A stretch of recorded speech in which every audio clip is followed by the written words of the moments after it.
उनको बोलना कि भैया तुम ड्यूटी करो अच्छे से। मैंने यही बोला। ठीक है। हाँ। बोले यदि आप ड्यूटी कर रहे हैं पुलिस की तो आप परफेक्ट पुलिस अफसर बन के पहले ड्यूटी कर लो, और जब राधा और कृष्ण को जानना है तो ये वर्दी उतारो और सत्संग में जाके बैठो। जब सत्संग में जाके बैठोगे तो ज्ञान आएगा। YouTube पर चैनल को सब्सक्राइब कर लीजिएगा। दोस्तों, जय श्रीमन नारायण, जय श्री राधे राधे राधे। गुरुजी के प्रिय भक्तों, उत्तर प्रदेश के वृंदावन में आयोजित धर्म और आध्यात्मिक चर्चा के दौरान इस युवती द्वारा पूछे गए एक प्रश्न में एक पुलिस वाले द्वारा राधा कृष्ण के प्रेम में अनभिज्ञता दिखाई गई तो पूज्य गुरुजी अरुणाचार्य जी महाराज ने उस युवती के प्रश्न का बहुत ही सहजता व सरलता से जवाब दिया, जिसे सुनने के बाद उस युवती की जवाबदेहिता सुनिश्चित हुई। दोस्तों, वीडियो को अंत तक जरूर देखिएगा और वीडियो अच्छी लगे तो चैनल को सब्सक्राइब और वीडियो को लाइक और शेयर जरूर करिएगा। राधे राधे। श्रीमन नारायण गुरुजी। जी बैठ जाओ नीचे अच्छे से। राधे राधे। हाँ गुरुजी, जब मैं आज जन्मभूमि पे गई थी तो वहाँ पे एक पुलिस वाले अंकल मिले थे। हाँ? पुलिस वाले अंकल तो बोले कि आप अपना सारा सामान जमा कर दो। हाँ। मैंने सब कर दिया। उन्होंने कहा इनको अभी कर दो। मैंने इनको नहीं करूंगी। कि क्यों?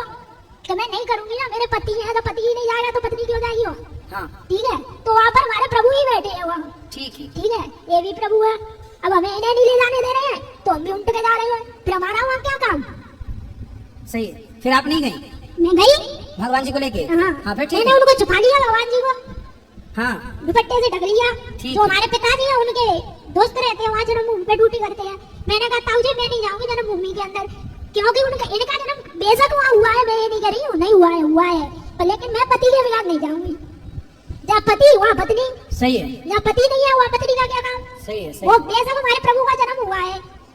ठीक है। एक बात ये है, जब मैं मतलब रामचंद्र मानस का पाठ करती हूँ डेली, हाँ डेली करती हूँ, तो उसमें ये बताओ सुंदरकांड का पाठ क्यों नहीं किया जाता?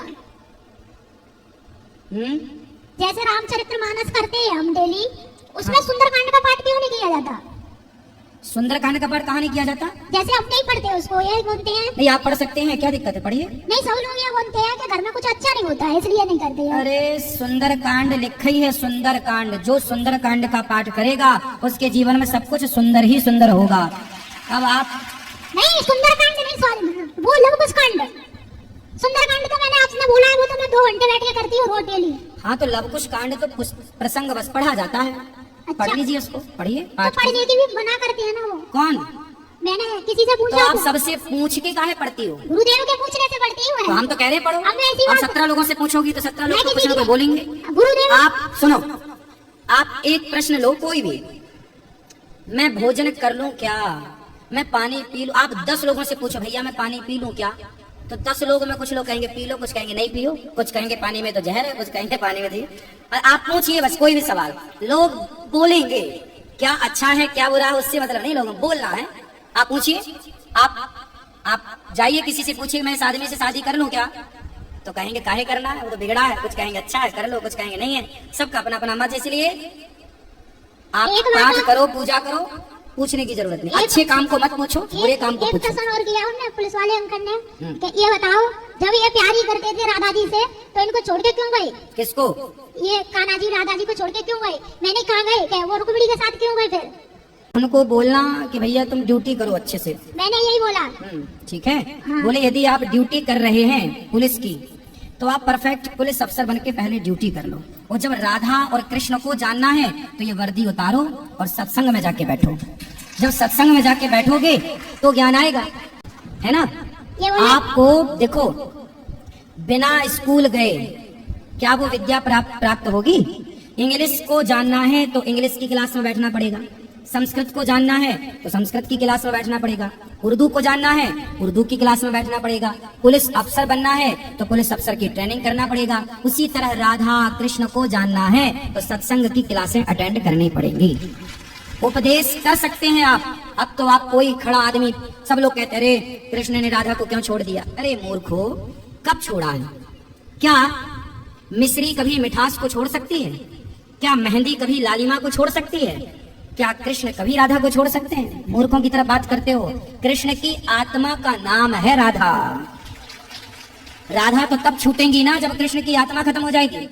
और कृष्ण की आत्मा कभी खत्म हो नहीं सकती क्योंकि ईश्वर है। तो राधा और कृष्ण कौन है? राधा आत्मा है, कृष्ण की आत्मा। जैसे मेरी ये आंख, ये हाथ, ये हृदय, ये जैसे मेरे अंदर भी एक आत्मा हो, उस आत्मा का नाम है ईश्वर अंश। मेरी आत्मा का नाम क्या है? ईश्वर अंश। मेरे अंदर ईश्वर का अंश है आत्मा के रूप में, तो मेरी आत्मा का नाम है ईश्वर अंश। तो कृष्ण की आत्मा का नाम क्या है? तो श्री कृष्ण की आत्मा का नाम ही श्री राधा रानी है। अब ये बातें कहाँ सबके समझ में आ? जो खड़े खड़े लघुशंका जाते हैं, जिन्हें खाने का ज्ञान नहीं, जो हड्डी कुत्ते की चबा रहे हैं, बकरी बकरी की हड्डी खा रहे हैं, शराब पी रहे हैं, ये क्या जाने कि राधा क्या है और कृष्ण क्या है।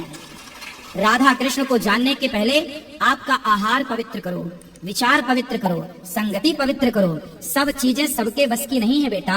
राजनीति मोदी जी, योगी जी और राजनेता जानते हैं, अनिरुद्धाचार्य राजनीति नहीं जानता। उसी तरह मेरा विषय जो है मैं उसको कुछ जान लेता हूँ, समझ लेता हूँ। मैं नेता का विषय नहीं जान पाता और नेता लोग ये विषय नहीं जान पाते। पुलिस वालों का मैं विषय नहीं जानता। आप पूछो कि पुलिस वालों का क्या हिसाब किताब रहता, मेरे को नहीं आता। सेना का क्या हिसाब किताब है, मेरे को नहीं आता। डॉक्टर का क्या हिसाब, मैं ना डॉक्टर जानता, ना सेना जानता, ना पुलिस कर्मी किस तरह ड्यूटी करते, मुझे ज्ञान नहीं। मैं जो करता हूँ उसका मुझे कुछ ज्ञान है गुरु कृपा से, जरा सा एक बूंद ज्ञान, एक बूंद का भी 100वां भाग। उसी तरह इस रहस्य को, ज्ञान को जानने के लिए आपको इस क्लास को अटेंड करना पड़ेगा। जैसे हर व्यक्ति को राजनीति का ज्ञान नहीं हो सकता, ऐसे हर व्यक्ति को राधा और कृष्ण का ज्ञान नहीं हो सकता। हर व्यक्ति को डॉक्टरी का ज्ञान नहीं हो सकता, वकालत का ज्ञान नहीं हो सकता। उसी तरह हर व्यक्ति को राधा और कृष्ण का ज्ञान किसे हो सकता है? वकालत कौन पढ़ सकता है? जो बहुत टाइम से पढ़ रहा, बहुत टाइम से वकालत कर रहा हो, उसको अपना अनुभव है। उसी तरह जो बहुत समय, बहुत काल कीन है सत्संगा, जब बहुत सत्संग करोगे तब कुछ कृष्ण को जान पाओगे, कुछ इतना रत्ती भर। और तुम हड्डी चबाने वालों से तुम क्या राधा के बारे में जानोगे, क्या कृष्ण के बारे में जानोगे? वो एक आर्य समाज वाले 2 साल पहले मुझे भाई मिले, वो आर्य समाज वाले, हाँ, वो भाई मिले थे। तो मैं अपनी बहन के आती तो वहाँ आए थे वो, तो मेरे कंटी वंटी डली थी। आपने बताया तुलसी की माता फैलो, तिलक विलक, कह रहे ये लोग हिंदू लोग है ना, ये कितने ढोंग फैलाते हैं, कंटी बांध ले, कलावा बांध ले। कौन बोल रहा था? आर्य समाज वाले। अच्छा, कि ये ढोंग करते हैं तुलसी बांधना। मंदिर में जाते हो, बिहारी जी के दरबार पे खड़े रहते हो, घंटन में क्यों भीड़ बढ़ाते हो? तो बोले किसके दरबार पे जाएं बताओ? शराब के ठेले के सामने खड़े हो कि मटन खरीदने दुकान में हड्डी चबाने, वो कहाँ खड़े हो बताओ? पूछो उन मूर्खों से कि कहाँ। बिहारी जी के सामने ना खड़े हो तो बताओ कहाँ खड़े हो? फिर बताओ। फिर बोले आप ये बताओ आपके गुरु कौन है? मैंने मतलब नाम तो नहीं लिया, मैंने फोटो दिखाया था, गुरु का नाम नहीं लेते हैं। फिर मैंने फोटो दिखाया, मेरे ये गुरु है। तो बोले कि इनने तुम्हें क्या सिखाया है? तो मैंने, इनने तो मुझे बहुत कुछ सिखाया है। आप क्या जानती हो? मैंने कि मैं सब कुछ जानती हूँ, पूछो आप। पहले तो ये बताओ, आप में ना तो किसी का कुछ चीज का ज्ञान है। मैंने बताओ, टॉयलेट जाते हैं 4 कुल्ला करते हैं, शौच जाते हैं तो नहा के आते हैं, यहाँ ये तो है। मैंने और क्या पूछोगे? वेदों के बारे में पूछोगे, किसके बारे में पूछोगे? मैं सब कुछ बताऊंगी। मैंने आप बोलो के सब कुछ बताओगी। मैंने यहाँ जो नहीं आएगा मुझे पे, जो गुरु का नहीं ज्ञान आया अभी मुझे पे नहीं आएगा, तो मैं अभी वृंदावन चलूंगी गुरु जी के पास, बिल्कुल आपको ले चलूंगी, ठीक है? तो बोले अरे इस ढोंग को छोड़ो, हमारी क्लास में आ जाओ।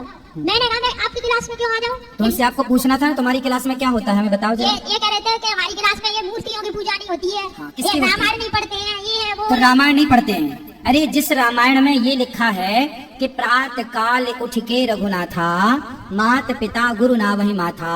राम जी सवेरे जागकर राम जी क्या करते हैं? अपने माता पिता को, जिस रामायण में प्रत्येक बच्चे के लिए माँ बाप की भक्ति लिखी है, उस रामायण को आप नहीं पढ़ेंगे तो फिर क्या पढ़ेंगे आप? उसे ज्ञान नहीं मानेंगे। उन मूर्खों से पूछो कि उसे ज्ञान नहीं मानोगे तो क्या ज्ञान, फिर कौन सा ज्ञान? समाज के तो नहीं थे हैं? वो आर्य समाज के नहीं थे। किसके? वो आर्य समाज के गुरु थे, उनकी गाड़ी चलाते थे, तो वो खुद आर्य समाज वाले हैं। वो तो हमारे जैसे हिंदू भाई हैं। हाँ, तो वो आर्य समाज क्यों बने हैं? अब देखो ऐसा है ना बेटा, एक बाप के 4 बेटे होते हैं, तो किसी बेटे को पिता का फैसला अच्छा नहीं लगता। अब जैसे एक बाप ने कहा कि बेटा ये राम जो है ना, ये भगवान है, तुम सबको इन्हें भगवान मानना, इनकी आराधना करना है। तो 3 बेटों ने कहा कि ठीक है, हम इनके परिचिन्हों पर चलेंगे क्योंकि ये अच्छा मार्ग बता रहे हैं। पर एक नालायक था, उस एक ने कहा कि नहीं, मैं राम को भगवान क्यों मानूं, मैं कृष्ण को भगवान क्यों मानूं? तो भैया उसे समझाए कौन? ये बताओ कि क्या गधों को कभी काका गाघा समझाया जा सकता है? बोलो। ऐसे ही है, अब गधों को जैसे काका गागा नहीं समझाया जा सकता, ऐसे राम कृष्ण के बारे में गधों को क्या समझाएं? बोले आप ये बताओ, चलो आपने उन गुरु से दी गुरु दीक्षा ली है, कभी आपने उनसे प्रश्न किया कि लड़कों में लड़कियों में भेद क्यों करते हैं? मैंने आपने कब सुना? आप गए हो वहाँ पर कि मैं नहीं जाता ऐसी जगहों पे, तो मैंने तो आपने कैसे देखा कि गुरु भेदभाव करता है? सही हाँ बोले? तो बोले आप भेद नहीं करते तो उससे बोलना था कि तुम अपनी बेटी के लिए दामाद घर में ले आना और अपने बेटे को लुगाई के संग भेज देना, भेद खत्म कर लो तुम। भाई जब भेद तुम मिटाना चाहते हो लड़का लड़की का, तो फिर लुगाई जब आएगी, तुम्हारे छोरा की बहू आएगी, तो उसको उसके घर से क्यों छुड़वाना? तुम अपने बेटे को विदा करो, भेद तुम मिटाओ। भेद पे आया तो मैंने कहा क्यों, बात सही है? अब मुझे बता तो दो शुरुआत करो किसने भेद किसको मिटाने कहा? की। ये बोले मुझसे कि बताओ लड़कों को वो जनेऊ पहनाते हैं, आपको जनेऊ दिया उनने? हाँ। मुझसे बोले आपको जनेऊ दिया? आप इतने नियम निभाती हो अपने गुरु के, मैं यहाँ निभाती हूँ। बोले लड़कों को जनेऊ पहनाते हैं, जनेऊ लगाना पहनना ये सब कठिन काम है, पर हमारे यहाँ स्त्री को कठिन काम ना देकर उसको देवी मान करके। भाई अब ये बताओ, मेरी बहन है मेरे बगल में और मैं खड़ा हूँ और 15 किलो पानी है सामने, 15 किलो पानी की बाल्टी। अब वो बाल्टी उठाना है तो कौन उठाएगा? जब भाई बहन एक साथ खड़े हैं और 15 किलो पानी उठाना है या 15 किलो की भारी वस्तु उठाना, बताओ कौन उठाएगा? बोलो। अरे जब भाई खड़ा है तो बहन क्यों उठाएगी 15 किलो? भाई नहीं होता तो फिर बहन की मजबूरी थी कि वो उठाए। जब भाई है तो भाई के होते बहन क्यों काम करेगी बड़ा? बहन छोटा काम करेगी। भाई लड़की नाजुक होती है, ईश्वर ने लड़की को और पुरुष को, लड़के को अलग तरीके से डिजाइन किया है। क्या ईश्वर ने एक सा डिजाइन किया है दोनों को? बताओ, बनाने वाले ने क्या एक सा बनाया है? उससे बोलो कि भेद मिटाना चाहते हो तो तुम अपने बेटे के अंदर गर्भाशय लगवाओ और वो बच्चा पैदा करे तो तुम्हारी बेटी बने, फिर बाप किसी बेटे की कर लो। ज्यादा समानता चाहिए जब तो। धर्म पे आता तो मैं उसे भाई जो ईश्वर ने बनाया है, स्त्री ही बच्चा पैदा कर सकती है, पुरुष नहीं कर सकता, लेकिन संयोग दोनों का होगा। अब ये मूर्खों वाली बातें हैं बेटा, इन बातों में मूर्ख लोग ही डिस्कस करके अपना टाइम वेस्ट करते हैं। नहीं, जब आप पे आया तो मैं उस दिन बहुत रोई। कोई बात नहीं, इन मूर्खों की बातों में कुत्ता भौंके तो रोने थोड़ी बैठना मैं है। 2 साल से आ रही हूँ गुरुजी, मैंने प्रश्नोत्तरी में मेरा नंबर नहीं आया। अब तो आया। हाँ, और वो जैसे गांव में कोई मृत्यु हो जाती है किसी हाँ, की, हाँ। तो मृत्यु हो जाती है तो पूजा नहीं करनी चाहिए। हाँ? जैसे गांव में हमारे में कोई मृत्यु हो जाती है पूजा मानसिक करनी चाहिए उस टाइम, मानसिक, तो मानसिक इनको सुनाना भी नहीं चाहिए। मानसिक पूजा। सूतक के टाइम, अशुद्धि के टाइम देखो नहीं। वेदों की जो मर्यादाएं हैं वो भी बनी रहे। मैंने तो इनसे शादी की है, मैं इनका धर्म मानती हूँ। ठीक है, आपने की है शादी, आप मानसिक रूप से उनके साथ रहिए, मानसिक रूप से उनका अंग संग कीजिए, भगवान मानसिक रूप से ही मिलेंगे। ठीक है, तो मैं सुना तो सकती हूँ इनको। हाँ आप मानसिक रूप से सब कीजिए। ठीक है, ऐसे जो बैठे हैं मंदिर में तो सुना तो सकती हाँ हूँ। सुनाइए भगवान को। चलो और राधे राधे।